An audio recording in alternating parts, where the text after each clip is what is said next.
first word is unbeknownst. Unbeknownst. Unbeknownst means without being known about by a specific person or group of people.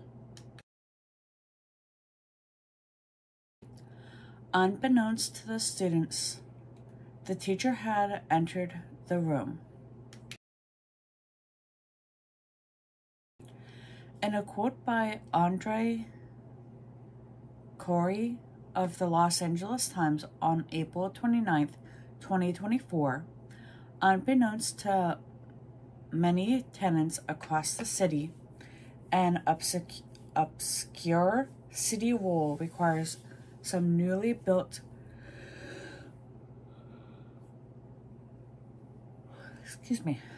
rental properties to be put under the city's rent subsidization ordinance.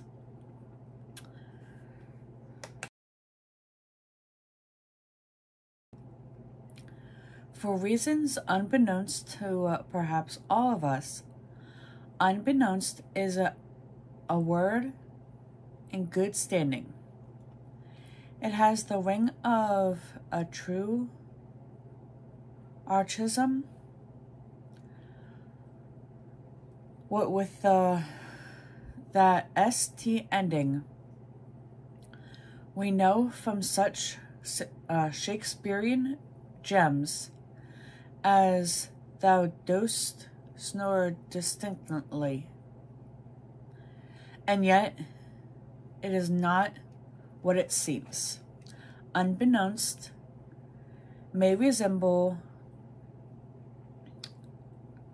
Arctic verbs such as dost and canst,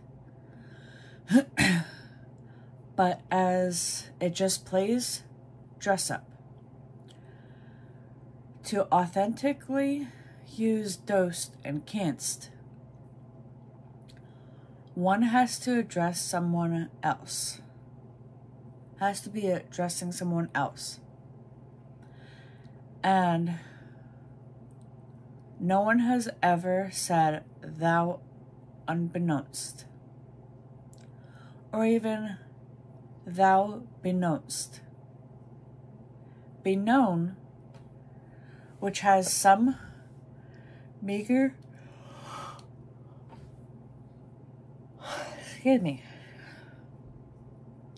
use between the 16th and 19th century, was the form of the verb be known,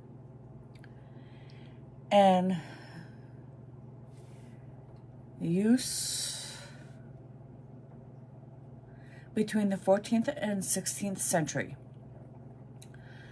but was mostly used as an adjective meaning known, familiar.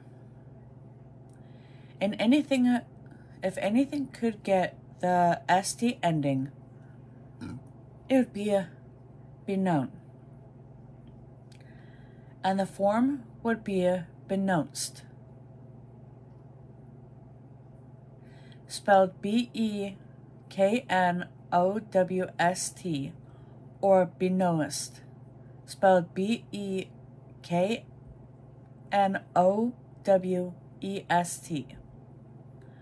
All this to say, when unbeknownst started cropping up in the fictional dialogue in the early decades of the 19th century, the word used to please everyone.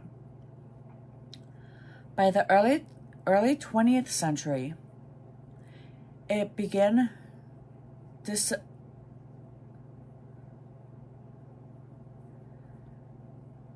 disappearing as a vulgar provisionism and term out of use except in a dialect or uneducated speech. The slander has done no good whatsoever.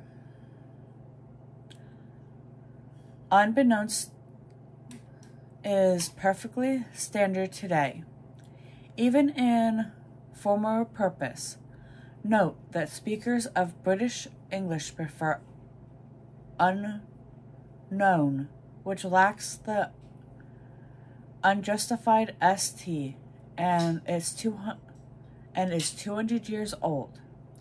Perhaps our friends across the pond know more than we do.